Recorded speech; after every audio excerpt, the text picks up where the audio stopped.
Queridos y queridas compañeras de camino y compañeros, les presento a Javier, una persona que vive con el corazón abierto al mundo, fiel discípulo de la guía del sufismo.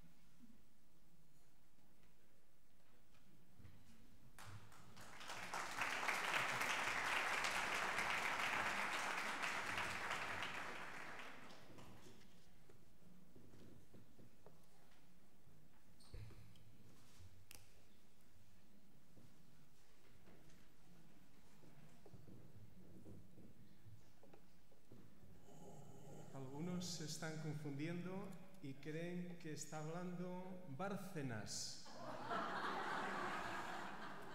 Y es sin S.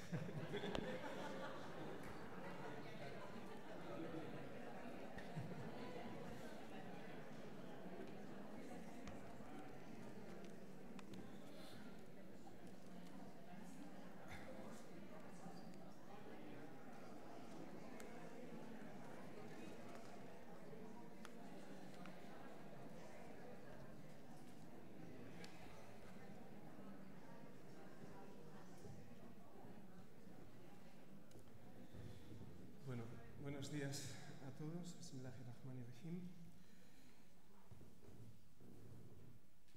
Permítanme, en primer lugar, que agradezca, como no, a la organización, especialmente a sincero agradecimiento.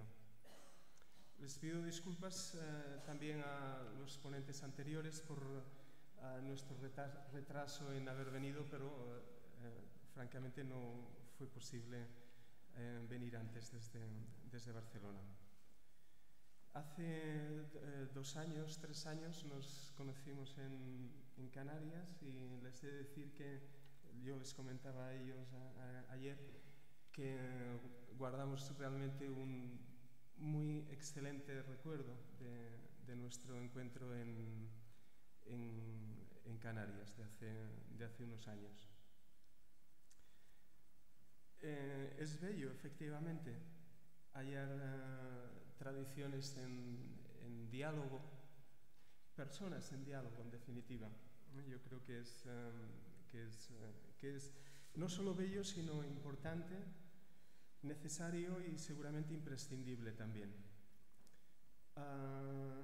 Hasta ahora muchas veces nos hemos acercado de forma yuxtapuesta, tradiciones que se yuxtaponen y que cada uno ahí saca lo suyo, ahí viene con lo suyo. Y seguramente eso ha sido necesario en un momento, pero seguramente también los tiempos y nuestra propia consciencia nos exija dar más pasos hacia adelante, como antes de la conferencia muy bien Celso echaba el reto. No tan solo esto de encuentros yuxtapuestos, sino seguramente algo más que no sabemos exactamente qué ni cómo, pero que desde el lenguaje profundo del corazón, no habrá duda en que nos podremos entender efectivamente. Bueno, el listón se ha puesto. El listón se ha puesto con las intervenciones anteriores. Les prometo que voy a pasar el listón. El listón se puede pasar por arriba o por abajo. Yo les prometo que intentaré pasarlo por debajo. Por lo tanto, estén todos tranquilos respecto a esto. Si no es en la cotidianidad, ¿dónde vamos a vivir la vida? ¿Y dónde vamos a vivir lo espiritual, que no es sino experiencia plena de la vida? Si no es en la vida, ¿dónde vamos a vivir la vida? Por lo tanto, el planteamiento es importante, es redundante, es insistente porque insiste en lo fundamental. Si no es en la vida, ¿dónde va a ser? Y si no es aquí, y seguramente en un mucho más aquí, del aquí superficial nuestro, ¿dónde va a ser si no? ¿Dónde va a ser si no? Bien, pues querría explicarles algo a propósito de cómo esos pájaros sufíes, porque son unos pájaros de cuidado, han intentado a lo largo de los siglos hacernos ver que el problema, si es que es un problema, está más aquí y no más allá. Tratar de explicar sufismo, pero seguramente tratar de explicar cualquier tradición, tiene algo de conflictivo. Si uno se esfuerza demasiado por hacer comprensibles las intuiciones espirituales fundamentales de una tradición, del sufismo en este caso, podríamos decir, sin que suene rimbombante, las verdades trascendentes de una tradición, del sufismo en este caso, digo, si uno se esfuerza demasiado por hacer comprensibles esas verdades, a veces corre el riesgo de traicionarlas. Pero si uno se esfuerza demasiado por no traicionarlas, por aquello del purismo, no vamos a traicionar la tradición, si uno se esfuerza demasiado por no traicionarlas, esas intuiciones espirituales fundamentales, pues corre el riesgo de no hacerlas comprensibles. Y ahí nos encontramos. Ahí nos encontramos. Mi intención es, vamos a ver si es posible un poquito, vamos a ver si somos capaces de divulgar sin vulgarizar.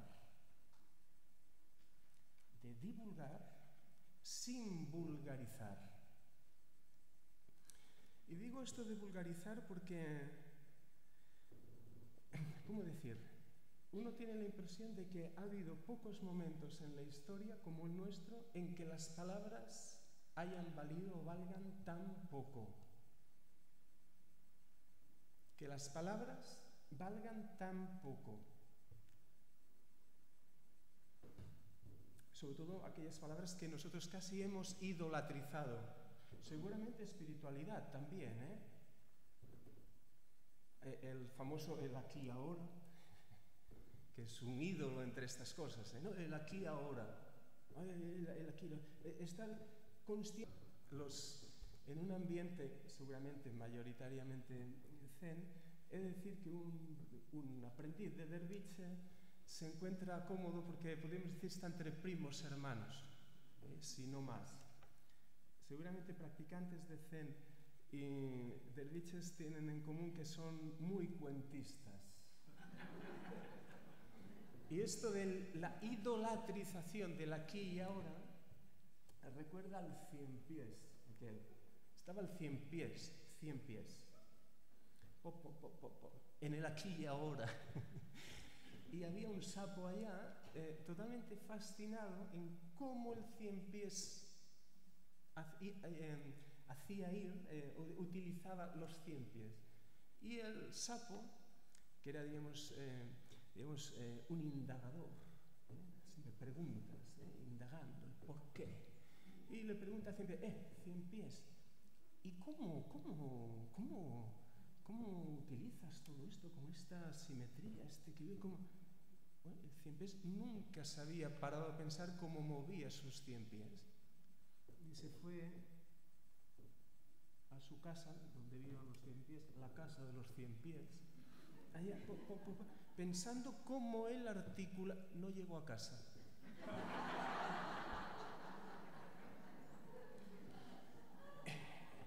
La trampa del aquí y ahora.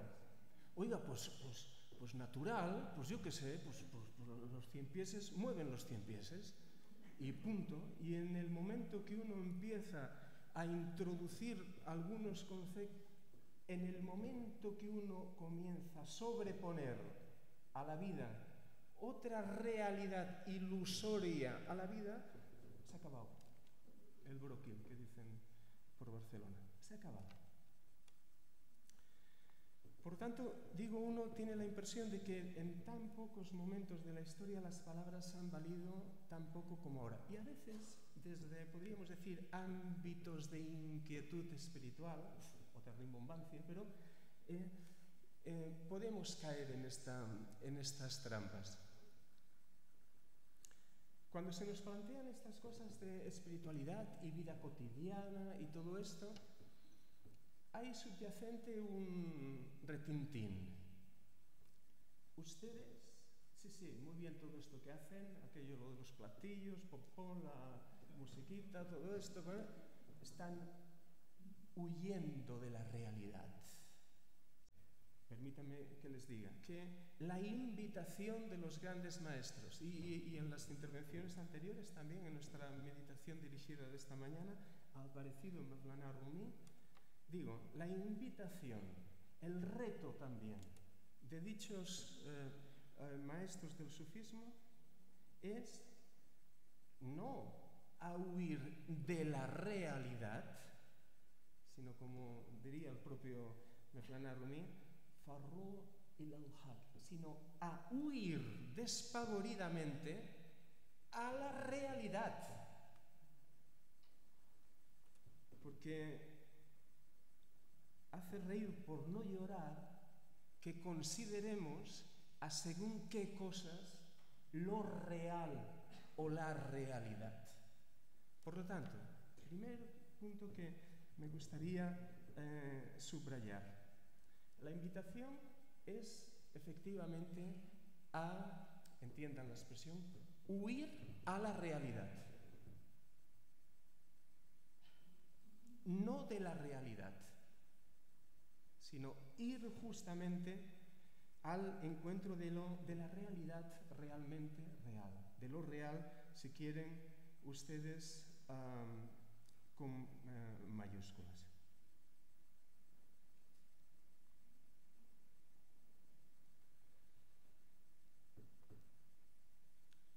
Dice la tradición sufí, las gentes duermen mientras viven. Las gentes duermen mientras viven. Y cuando mueren, se despiertan.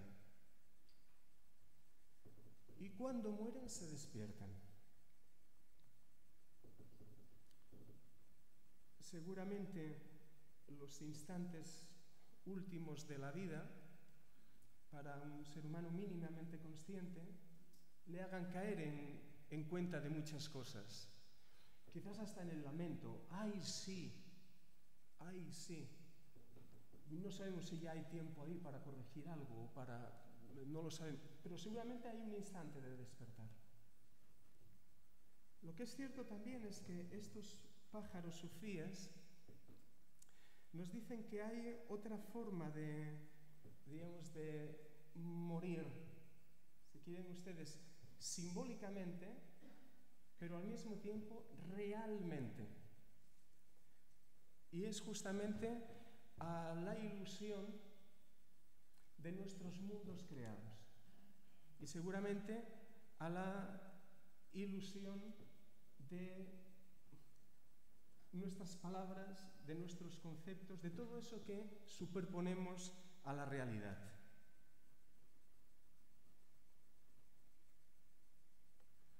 A veces se ha definido al sufí, a veces se ha definido al derviche como un hijo del instante. Como un hijo del instante. El sufí es un hijo del instante. La expresión literal en lengua persa nos permite una sorpresa, descubrir una sorpresa bella, y es que instante, diríamos, es al mismo tiempo instante y respiración. El sufí, por lo tanto, como hijo del instante, el sufí, por lo tanto, como hijo de cada aliento, de cada respiración. Y seguramente, como buenos practicantes de Zen, pocas palabras les he de decir yo a propósito de la importancia de respirar para aquí y ahora, efectivamente, porque no respiramos para después, Sí comemos para después, para unas cuantas horas, pero no respiramos para después, respiramos para ahora mismo. Seguramente, en ese sentido, el derviche es un profundamente, me atrevería a decir, contemporáneo en el sentido de que vive en esta realidad, vive aquí, pero no por ello tiene que ser o aceptarse ciertos ídolos del modernismo. Ciertos ídolos del modernismo. Permítanme que les mencione lo que considero dos ídolos del modernismo que a veces nos impiden la experiencia plena de la vida ahora y aquí. Como son, diríamos, la idolatrización de la acción, eso que podríamos decir, el culto de la acción por la acción, y otro gran ídolo y mito del modernismo, que es la libertad. La libertad. Porque seguramente también hemos de darnos cuenta que no puede haber experiencia plena de la vida y por lo tanto experiencia espiritual, que no es sino, insisto, vivir todo lo que el ser humano es, si hay diríamos, un aspecto no accesorio, sino fundamental de nuestras vidas, porque no solo de pan vivimos, no solo de pan vivimos, digo, no es posible vivir esa experiencia plena de la vida si hay una parte que culturalmente o socialmente la tenemos relegada al ámbito de lo privado, al ámbito de unos cuantos, al ámbito de... Y son, insisto, esos dos grandes mitos, y seguramente hay otros. El hacer, el culto a la acción por la acción, y es otro gran mito de la libertad. Porque, y eso enseñan las tradiciones, eso enseña el sufismo, para hacer hay que ser.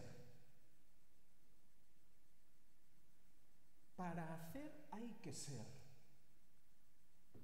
Con las consecuencias que eso tiene en todos los ámbitos, incluso en el ámbito social, del que a veces se nos dice que no, antes se ha mencionado, de que uno no se preocupa de... Por favor, lo primero, no seamos demagogos. Sí, usted ahí con la musiquita, todo eso y tal, pero ¿sabe que hay personas que se están muriendo de hambre? Muy bien, a eso los griegos le dijeron demagogia. No use el dolor del otro en vano. No use el dolor del otro en vano. También en el ámbito social eso tiene repercusiones, porque no hay cambio real sin cambiarse. Sobre esto volveremos luego después. Ese culto al hacer. Y las tradiciones nos dicen, el sufismo nos dice, los grandes maestros han intuido, para hacer hay que ser. Y esto debe ser comprendido, porque comprender es conocer, conocer es ver, y conocer también es ser. Hoy tiene la impresión uno de que el hombre no existe más que por lo que hace, pero no por lo que es, más por lo que hace. Evidentemente aquí no estamos hablando de la práctica espiritual, sino, espero que me entiendan, otro tipo de ese hacer. Hacer por hacer. El culto a la acción. Hoy el hombre no existe, uno tiene la impresión, más que por lo que hace, pero no por lo que es.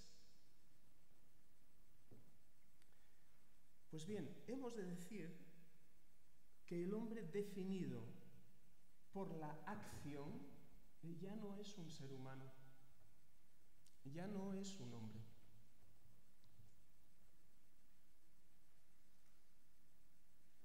Y en ese sentido, seguramente, las tradiciones que no vienen, diríamos, a, ¿cómo se dice?, adorar, salud, a dorarnos la píldora, en fin, como si fuese un adorno para hacer bonito. Seguramente uno de los grandes retos que nos proponen los grandes maestros y que nos propone la sabiduría sufí es enderezar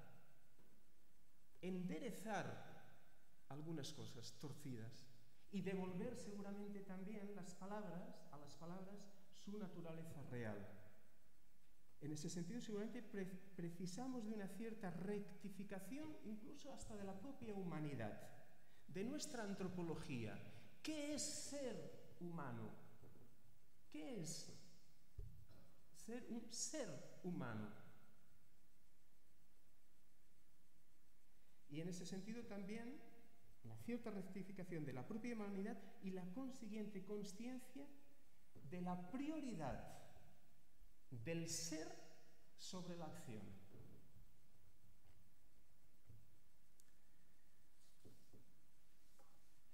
La libertad a veces es un mito moderno que nos esclaviza, pero efectivamente esta ilusión es perfecta. Es perfecta en el sentido de que vivimos en la creencia de considerarnos seres libres.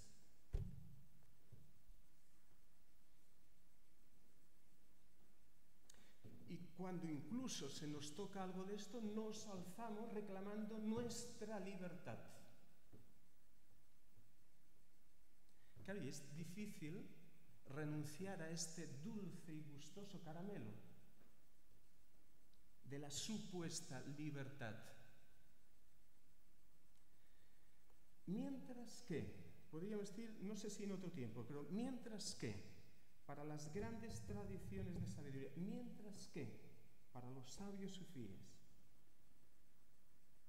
el fin supremo de la vida era conseguir liberarse de uno mismo,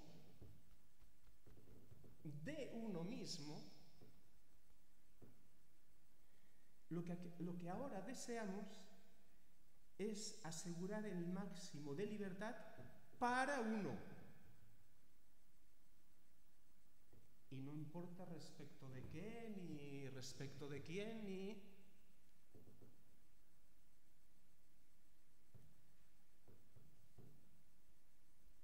Y seguramente las tradiciones nos han dicho, y ahí nos insisten, con lenguajes distintos, porque las tradiciones no dicen lo mismo.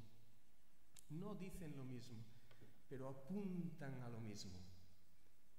Y no dicen lo mismo, faltaría más, pero apuntan directamente a lo mismo. Que solo lo realmente real, que solo la verdad, y no entendida como tener la verdad, nadie tiene algo que es imposible de poseer porque no es objeto y porque no es un sujeto, que solo la verdad libera, que solo lo real libera. Y esa otra libertad para uno es una ilusión que esclaviza. Pero ahí hay que sudar tinta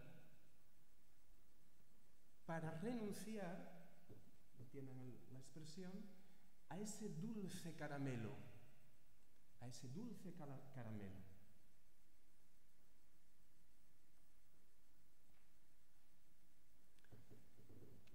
Cuando hablamos de lo real, lo ilusorio, y seguramente como eje central podríamos decir como intuición fundamental, como intuición espiritual fundamental del sufismo, podríamos decir que la resumiríamos sintéticamente en una forma. Que no hay realidad fuera de lo real. En un lenguaje teísta, que no hay ningún ser fuera de lo divino, que solo lo que es. Pues muy bien. lo que nunca fue, esos ídolos sobre los cuales yo construyo mi con minúscula realidad, lo que nunca fue se apaga. Y subsiste lo que nunca ha dejado de ser. Lo que nunca ha dejado de ser. Vamos a repetir. Lo que nunca fue se apaga. Se apaga. Y subsiste lo que nunca ha dejado de ser. Lo que ya estaba. Y no aquí. Más aquí. Hay un bellísimo pasaje coránico que los sufíes han meditado e insistido hasta la saciedad en él. Él, el amado se decía antes, lo real, ¿por qué no? Lo divino, ¿por qué no? Dios está más cerca de usted que su propia vena yugular. No una realidad más allá, sino aquello que desde las mismas entrañas le configura a usted, hace que usted sea lo que es y no otra cosa. Y ya que hemos hablado de entrañas, seguramente podemos decir que el sufismo es una tradición entrañable en este sentido, en el doble sentido de la palabra. Es entrañable cuando dices una persona, es una persona entrañable, es de entrañas, me atrevo a decir, de tripas, de entrañas, desde más adentro que cualquier adentro imaginable. Al mismo tiempo que es una tradición, podríamos decir, cordial, como cuando decimos de una persona, es una persona cordial, que no meliflua, es una persona cordial, es decir, de corazón, de cordis, de corazón, instalada en el corazón, que reside en el corazón. Muy bien, pues seguramente, insisto, no podamos vivir una experiencia plena de la vida, tal como las tradiciones nos bosquejan, ahí nos van indicando, sin la necesidad de cuestionar algunos modos imperantes, algunas categorías, algunas maneras de acercarnos a la realidad.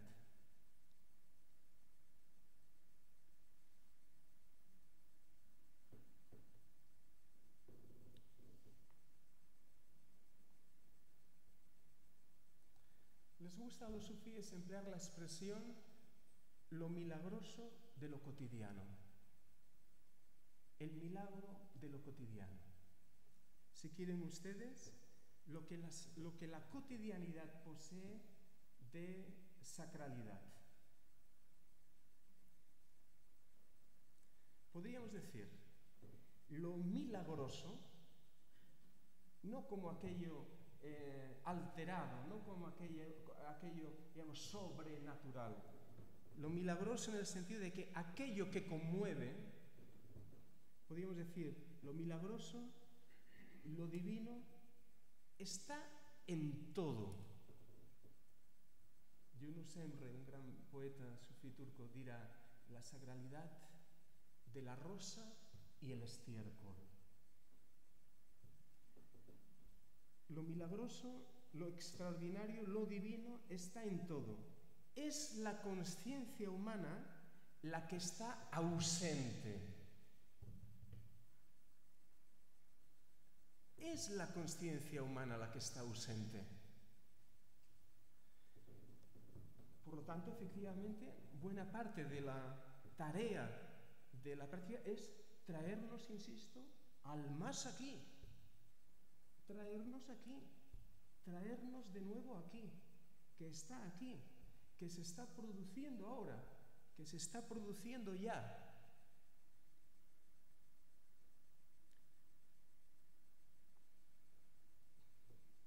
Cuando uno habla, por lo tanto, y los sufíes insisten en ello, nada existe, nada tiene entidad por sí misma. El ser humano, diríamos, reconocer nuestra nada, nuestro hitch, diría, existencia por sí mismo, reconocer, digo, este hitch, esta nada ontológica,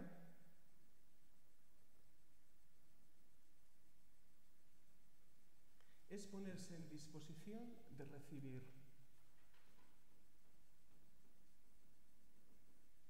Me atrevo a decir que es la condición imprescindible y fundamental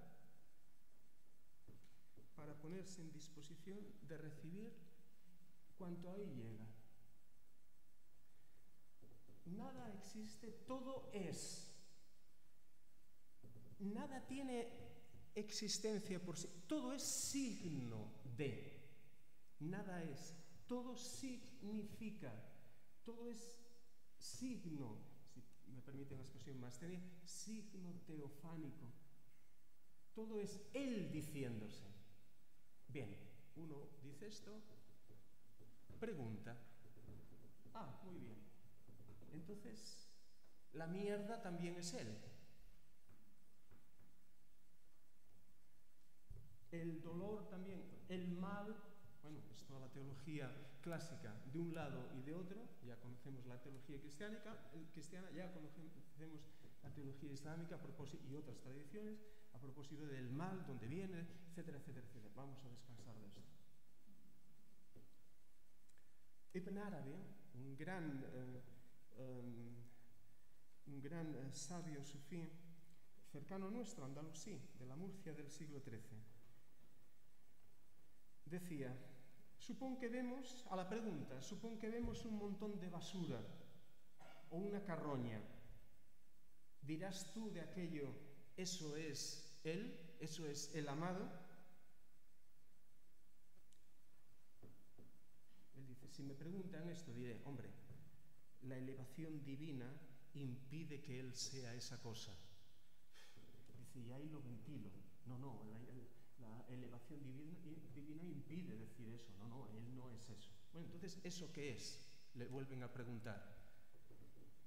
Supongo que harto el hombre de esta insistencia en preguntas vanas, dice, mira, es que nuestro discurso se dirige a aquel que no ve la carroña como carroña. Es decir, que no ve con ojos humanos, que no ve la carroña como carroña ni la basura como basura. Nuestro discurso se dirige al que está dotado de visión y no es ciego. Y nuevamente nos hallamos con el problema de la ceguera y el problema de la visión. Una doa, una invocación que justo en estos días importantes también del mes de Ramadán, seguramente muchos sufíes se levantan cada mañana haciendo esta invocación, ¿no? Arinal ashia kamashia. Por favor, que sea yo capaz de ver las cosas tal como son. Tal como son. Por lo tanto, la sacralidad de la rosa y del estiércol. Muy bien. ¿Hay una pedagogía del ver?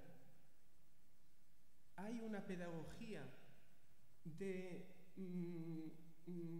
capacite para ver que nuestro discurso se dirige a aquel que no ve la carroña como carroña, ni la basura como basura, sino seguramente también como signo de él?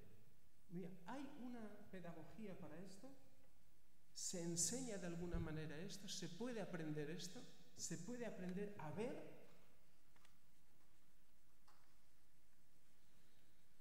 Seguramente a lo largo de la historia y ahora también, una sangha sufí, lugar de encuentro sufí, un trabajo sufí, podríamos decir, es lo que a mí me gusta decir las 3 Cs. un trabajo sufí, por lo tanto un lugar de una sanga, permítanme el uso de dicha palabra, son 3 Cs: centro, cima y cueva. Centro, cima y cueva. Un lugar de encuentro sufí ha de ser centro, pero no aquello de centro de estudios sufíes, centro de estudios de no sé qué, a pesar de que algo tenga de eso. Centro que centra. Porque seguramente tenemos muchos centros de interés y la sociedad y cultura que nosotros hemos creado y que ahí estamos con ello nos ofrece muchos centros de interés y tenemos muchos centros de interés, pero carecemos de centro. Ya me apresuro a decir que estar centrado, no, es una persona muy centrada aquella, se le ve centrado, una forma de hablar, lo que lo tiene todo claro. Seguramente este es un centro descentrado, o es un centro que está en todos los lugares. Es una expresión muy bella que se utiliza incluso para definir la danza sufí del giro, que esta noche podremos contemplar y participar de ella. Un centro descentrado, un centro que está en todos los lugares. Tenemos muchos centros de interés, pero carecemos de centro. Tener un centro no es tenerlo todo claro. Todo claro. Tener un centro es residir en él. Por lo tanto, insisto, centro que está en todas partes. Seguramente no hay posibilidad de una práctica espiritual sin centramiento. Porque antes se nos ha leído en el poema de Mevlana, Rumi, en la meditación guiada de esta mañana. No sé si se han dado cuenta que ese hombre no hacía más que negar. No soy de aquí, no soy esto, no sé qué, y no.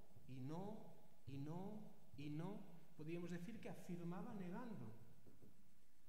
Muy bien, seguramente lo más costoso aquí sea aprender a decir no. Y seguramente se empieza a transitar por la vía sufí aprendiendo a decir no. Y seguramente también aprendiendo a renunciar a esos ídolos que uno ha construido y que no son ni él ni la realidad realmente real. Y se aprende, por lo tanto, a decir no a esa libertad idolátrica que esclaviza y no a esa acción por la acción que me descentra. Y seguramente lo que más nos cueste sea decir efectivamente no. No soy eso, no soy aquello, que significa una manera de desbrozar y decir que aquello no puede ser contenido en nada, que es un centro que está en todas partes y que no puede ser limitado.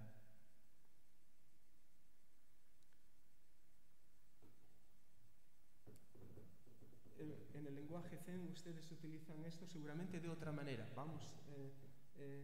Claro que haber de elegir, tener que elegir, es una trampa entre esto o aquello. Claro que tener que elegir es un problema. Luego voy a referirme a ello también. Tener que elegir es un problema.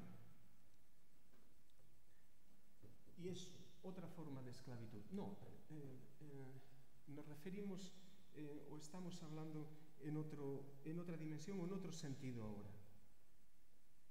Pero efectivamente hay que saber decir que no. Hay que saber decir que no. Hay que desbrozar. Y no es sencillo. Y eso recuerda a una historia de aquel famoso sabio idiota del sufismo, Hoja Nasreddin, sabio idiota.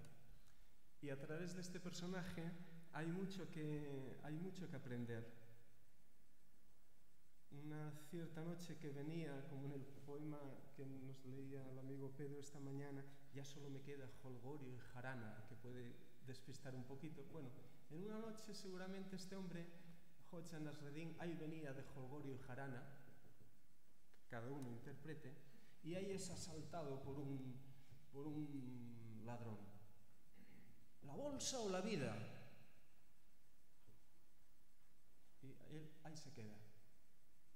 ¿La bolsa o la vida?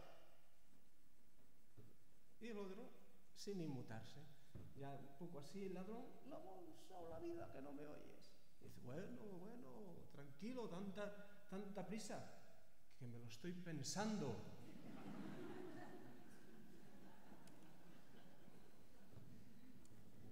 Hay que elegir. No se puede servir a los dioses. No se puede servir a los reyes. Dice muy bien la sabiduría coránica, te hemos puesto un solo corazón. Tenemos 2 orejas, tenemos un solo corazón. Por lo tanto, seguir la vía del corazón es seguir la vía del corazón como lo entendían los clásicos también seguramente, la vía de la intelección. El drama muchas veces de justamente el poco valor o la reducción del valor de las palabras es que nuestra cultura hemos reducido intelección a razón y razón a mente y mente a conceptos. Cuando los clásicos y cuando los sabios sufíes hablan de corazón, están hablando de órgano de intelección. El corazón como órgano de las corazonadas. Algo debían de haber intuido, diríamos, los antiguos, que relacionaron corazón con inspiración, con conocimiento directo. Ustedes saben qué es eso de conocimiento directo. Conocimiento directo. Eso es una corazonada. Decimos incluso en el lenguaje, tengo la corazonada de. Es un conocimiento, pero que no es, diríamos, el juego mental, sino que se impone porque sí. Por lo tanto, cuando decimos vía del corazón, estamos hablando de, miren, si quieren ustedes el sufismo entrañable, cordial, el sufismo es la vía de las corazonadas.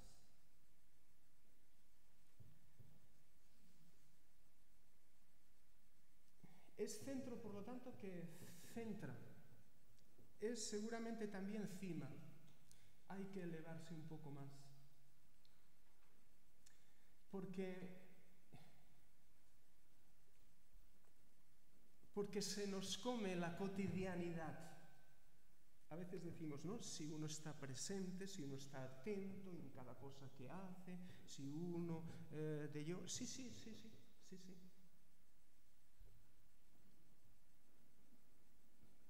Pero se nos lleva la cotidianidad. Se nos lleva.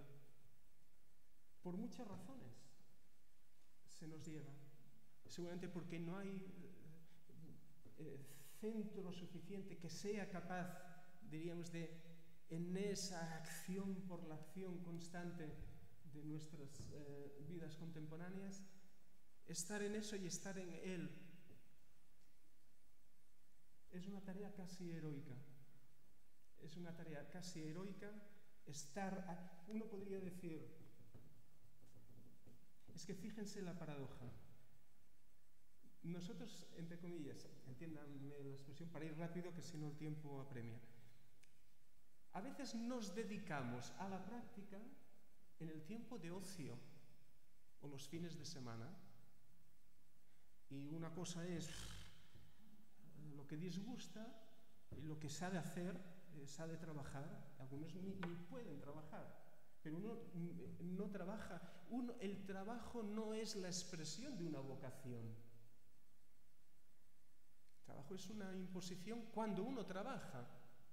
Por tanto, el sobreesfuerzo para estar en la cadena de montaje y hacer de eso, diríamos,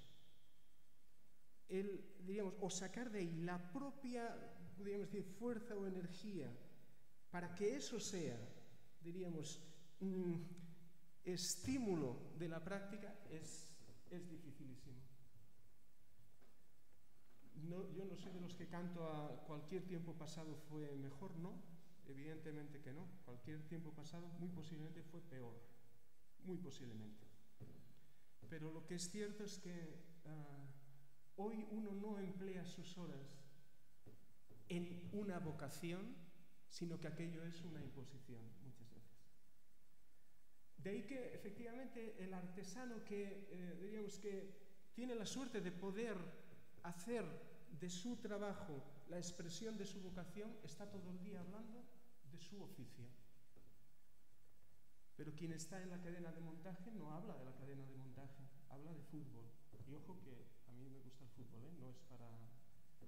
pero no habla de ello. De tal manera que muchas veces para nosotros lo que realmente...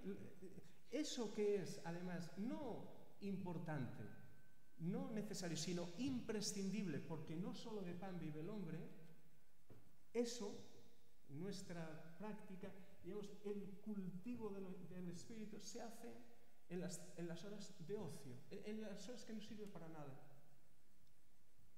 En las horas que no sirve para nada. Eso es un problema. Eso constituye un problema. Digo, seguramente también una sangha sufi, una jhanava sufi, es cima, porque necesitamos vivir nuestra cotidianidad como espacio de lo milagroso, ya hemos dicho, como espacio sacral también, sí. Pero para entenderla a veces hay que distanciarse. Hay que subir a la montaña no para quedarse, sino para poder tener más perspectiva, sino para poder ver. Dicho de otra forma, el problema de lo divino no es un problema de lejanía, es un problema de proximidad. Tan cerca que no lo veo, tan en la vena yugular que no lo veo. La distancia simplemente es para observar eso que está aquí, pero que yo desde dentro mismo no puedo verlo. Justamente, insisto, por un problema de proximidad. Él no es un problema de lejanía. El amado no es un problema de lejanía. No está en el más allá. Está tan cerca que no puedo verlo. De lo cerca que es. Porque en definitiva seguramente no es sino aquello que me configura como ser humano. Aquello que hace de nosotros lo que somos y no otra cosa. Y es al mismo tiempo cueva. Y es al mismo tiempo centro, cima y cueva. El ser humano es ser de profundidades. Y a veces los centros de interés nos hacen ver que somos hombres de seres de superficialidades.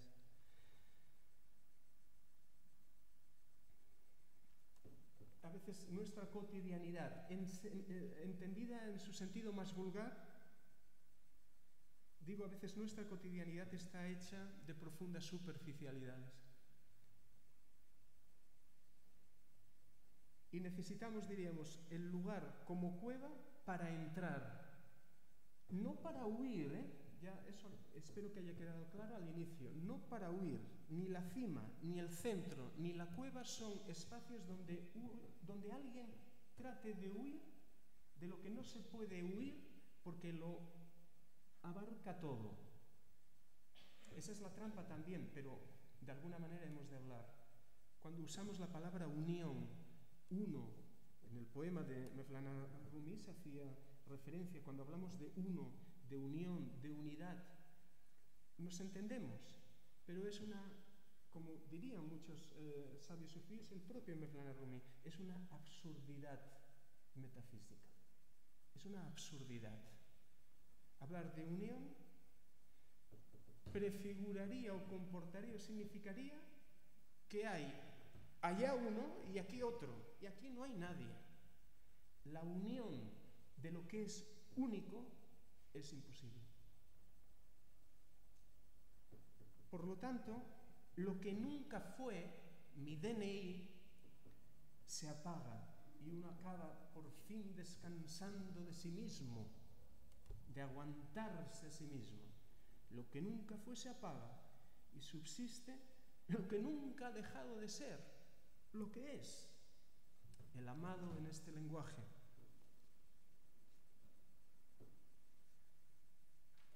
En cuanto al alma sufí, seguramente, o si quieren ustedes, taranná, el carácter sufí, podemos decir que hay una, si me lo permiten, una mezcla, bella mezcla yo diría, entre el alma del caballero y el alma del mercader. Entiéndanlo bien. Entre el alma, entre la naturaleza del caballero y la naturaleza del mercader. Yo me atrevería a decir que ahí está un poco el enigma, si puede decirse así, o aquello que a veces llama la atención de algunos grandes polos espirituales del sufismo. Esa cierta bella mezcla, yo diría, entre el caballero y el mercader. Es decir, un cierto heroísmo del caballero, de la figura del caballero espiritual, que se le supone un cierto heroísmo. Hay que ser a veces un héroe para decir no.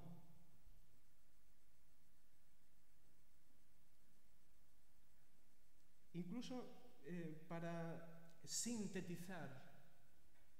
El caballero ha de ser muy sintético a veces, no puede estar con mucha, ha de ser sintético, con el riesgo que a veces puede haber incluso de simplificar en exceso. Pero algo hay en el caballero de figura heroica. Y al mismo tiempo ese otro alma, esa otra característica propia del mercader, que evalúa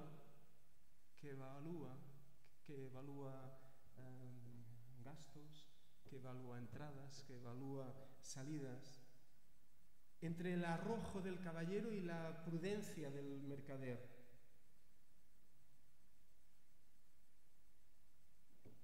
Hay una máxima sufí muy bella que dice, por lo que hace a la figura del caballero, dice: las batallas más duras y la batalla de la simplicidad y la batalla de la naturalidad,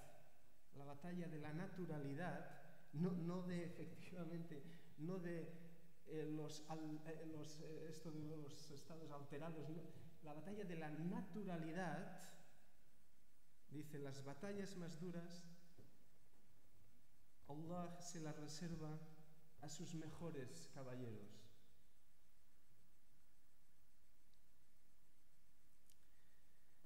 Hay algo también en toda esta naturaleza, en toda esta idiosincrasia, algo que suena a una cierta soledad.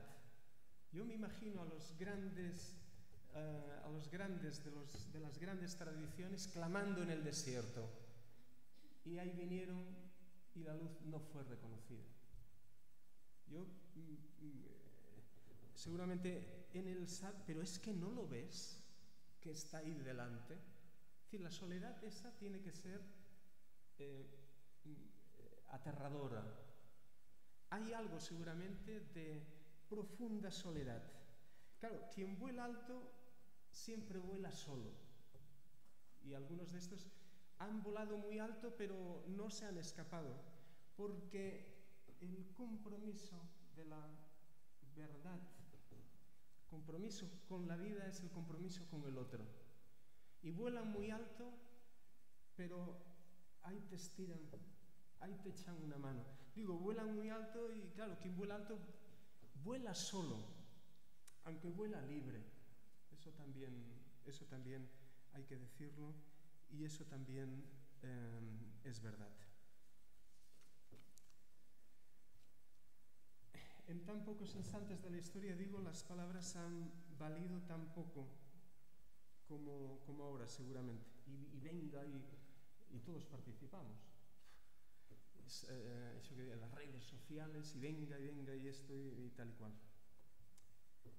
Las palabras, las grandes palabras sobre todo, deben ser conquistadas viviéndolas.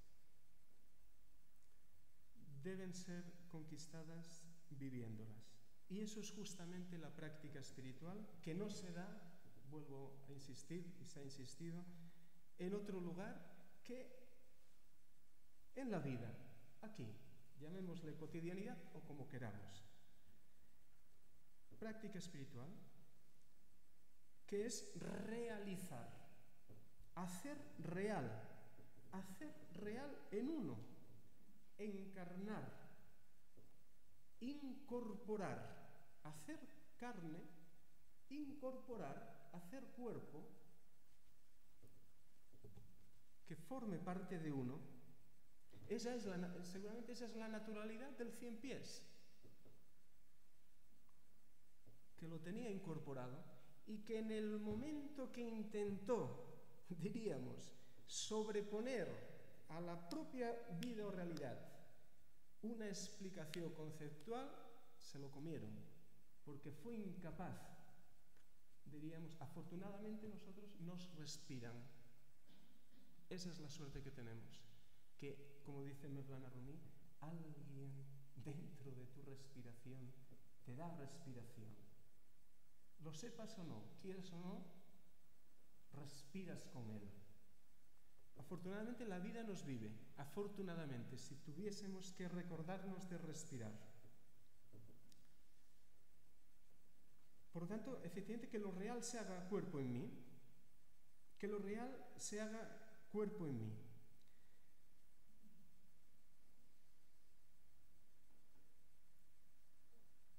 Por lo tanto, seguramente el sufismo favorece un conocimiento transfigurador de la vida humana.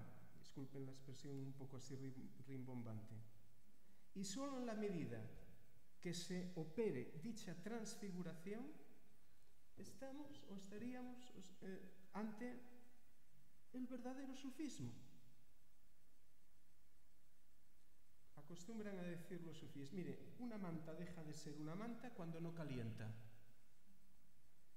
Una manta deja de ser una manta cuando no calienta. La palabra libertad no nos hace libres, no nos libera. Me atrevería a decir que por eso conmociona el sabio, por eso conmociona, en otro contexto, por eso conmociona el santo, porque podríamos decir, se muestran como son y son como se muestran. Y cuando escriben, y cuando encima escriben lo que viven y viven lo que escriben. Ahora que se entienda bien esto, porque claro, en fin, siempre hay aquellas de yo impertinentes, que se entienda bien. Una obra que, me atrevo a decir, que hable de belleza, unas palabras que hablen de belleza, dichas desde un cuerpo no bello, no son creíbles. Que no hablo si es guapo o feo, que no sabemos si aquel era guapo o feo, si Bodhidharma era guapo o feo, que no nos interesa, eso es ver la carroña. No, era bello, que no guapo o feo.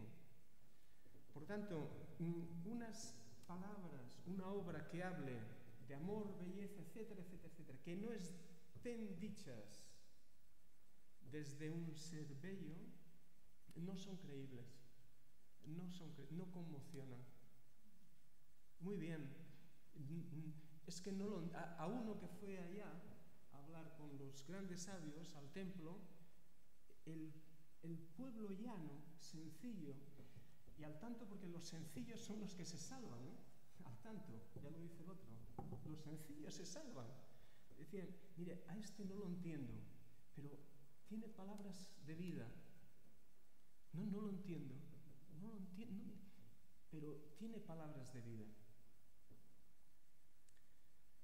Mostraos tal como sois, sed en posición moralística. Eso es ser sincero. y recordemos el valor real de las palabras.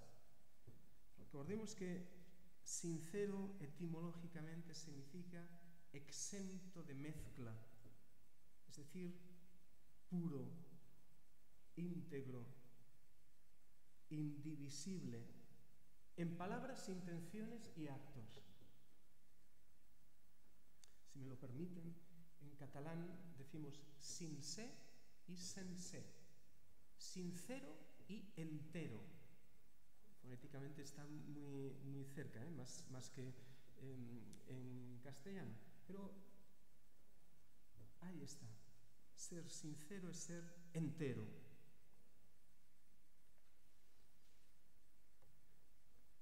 Suerte que tenemos de el sabio, suerte que tenemos del santo, suerte que tenemos del realizado, suerte que tenemos de el iluminado, que son en el ámbito del género humano algo así como el intento del ser humano por no despegarse de lo de arriba, digámoslo así. El esfuerzo que hace el ser humano por no olvidarse del cielo. Son montañas o son árboles frondosos. Y tanto árbol como montaña son ese esfuerzo que la naturaleza hace para que la tierra no se distancie del cielo. Un árbol es un árbol y una montaña es una montaña. Pero una montaña no solo es una formación geológica. El hombre de espíritu lee en el libro de la naturaleza signos, símbolos. La montaña es otra cosa también, es ese esfuerzo. Por eso el símbolo de subir a la montaña, de ascender. Quien sube a la montaña, quien tiene vocación de cima, en definitiva tiene anhelo de, permítanseme, de trascendencia, afán de no separarse de lo de arriba. Seguramente el sabio no sea sino, vamos a ir acabando, ¿no? Seguramente hay que acabar, ¿no? En algún momento. Dice, acabó, dice, con nosotros acabó.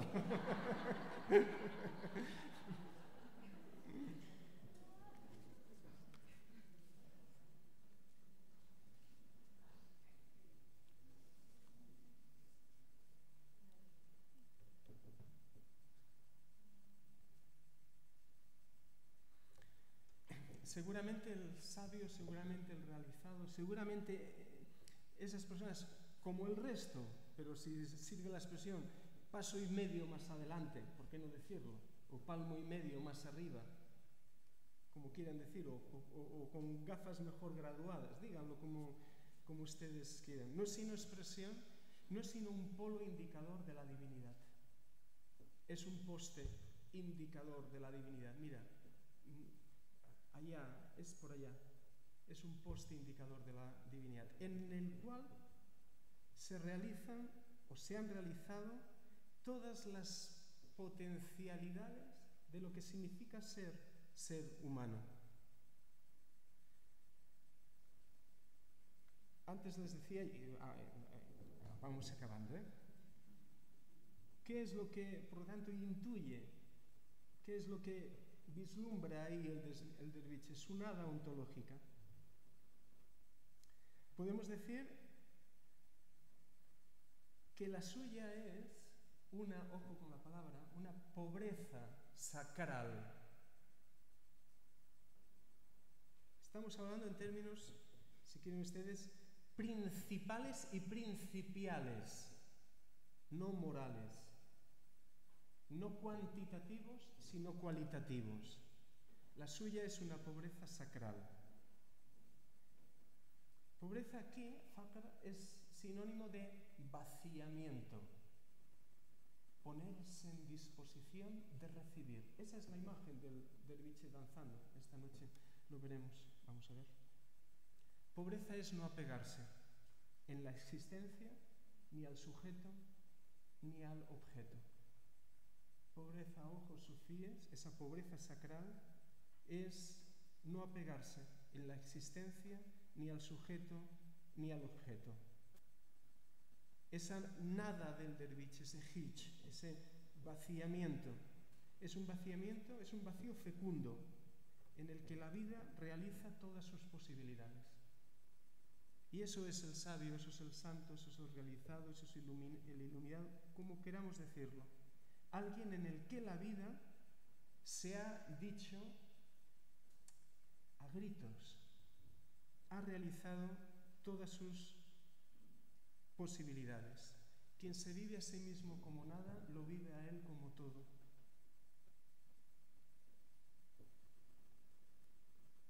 En la pobreza esta ontológica, ahí está, en tal cual, no le queda al ser humano más que lo que es. Luego, como diría Friedrich Schiller, luego todo lo que es. En esta pobreza sacral no le queda al hombre más que, al ser humano, más que lo que es. Luego, todo lo que es.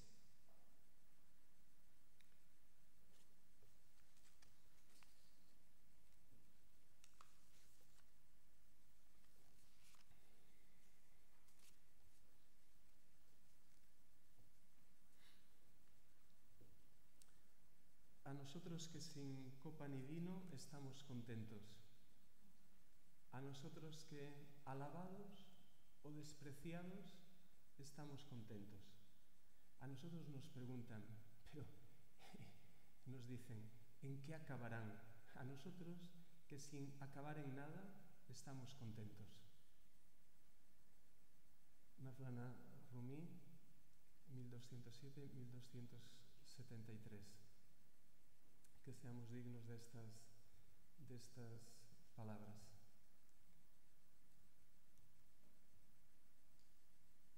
Todo eso oído y dicho, ¿puede ser eso o no? ¿Puede ser eso o no? ¿Puede ser eso o no? ¿Puede ser eso o no?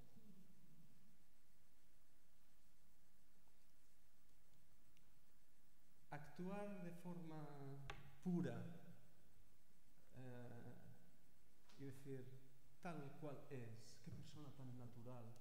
Actuar de forma pura no es actuar de forma ciega. No es actuar de forma ciega. Una actuación ciega no organiza esto. Y puede ser una actuación pura y eficaz. Y eso es imprescindible. Esa regla universal, me atrevería a decir, de todas las tradiciones, de no mirar las consecuencias, digamos, el fruto de la acción desinteresada, etcétera, etcétera, concierne a los móviles, me atrevería a decir, afectivos e individualistas, pero no al necesario conocimiento de las reglas de la propia acción, porque si no, una acción ya es fracasada desde el inicio. Por lo tanto, diríamos, iba a decir, entiéndase la simplicidad, ser espiritual no significa ser estúpido. La espiritualidad es útil y es eficaz, porque sirve a una necesidad humana, que es la necesidad, si quieren ustedes, contemplativa, porque no solo de pan vivimos, y eso es importante darse cuenta de ello.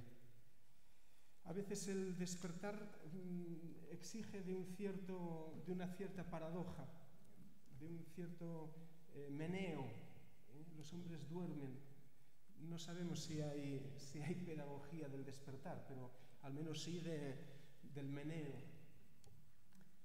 Y hay que tener cuidado con todos estos pájaros. Yo me atrevo a decir cenistas y sufíes, primos hermanos. Son unos pájaros de cuidado. Acabo. Hoxha Nasreddin, este sabio idiota, estaba en el medio, en el centro del mercado de la plaza de Isfahán, siglo XII. No sé si era aquí o allá porque yo no estaba.